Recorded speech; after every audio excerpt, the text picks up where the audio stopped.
Hi, this is Mayor John Peyton, and I appreciate the opportunity to talk to the viewers of Metro Jacks about our plans for downtown and how we are going to attempt to really position Jacksonville to do well in a post-recession recovery.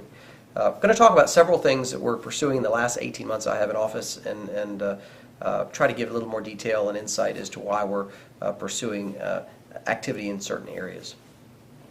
First, I think we have to talk about why downtown is important to the region and why it's important we consider investment here and even incentives to have downtown be more viable.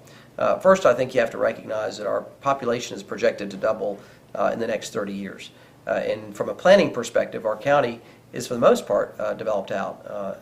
May not be built out, but it's planned out. So as we talk about having more people come here, I think there's a good business case to be made that downtown should be the place we encourage people to live and work for several reasons. One is the infrastructure is already in place. We have the roads, we have the fire stations, the schools, the libraries, the entertainment districts are emerging. We have the sports venues, cultural facilities, entertainment facilities.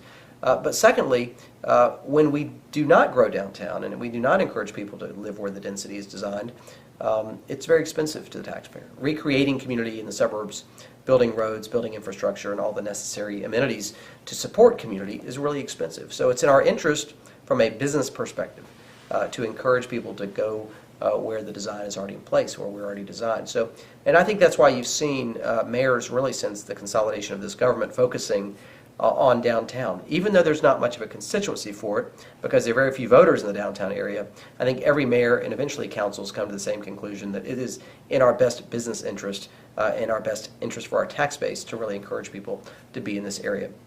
Not to mention, you're not asking people to sacrifice. There are a lot of amenities here. You've got the wonderful St. Johns River, which is our greatest resource. Certainly all of our entertainment venues, our performing arts centers, our symphony hall, 3 museums in the urban core, the new downtown library, and of course wonderful sports venues. We do a great job with sports in Jacksonville, and we have a first-rate stadium, arena, and ballpark. So all these things together, combined with the fact that you can spend less time in your car, reduce your carbon footprint by spending less money on fuel, and enjoy walkability in an area that really and eventually will be extremely convenient and accessible for everybody. So that's why we're working on the initiatives to really invest in downtown, to encourage living downtown, and hopefully turn the tide on the viability of this area.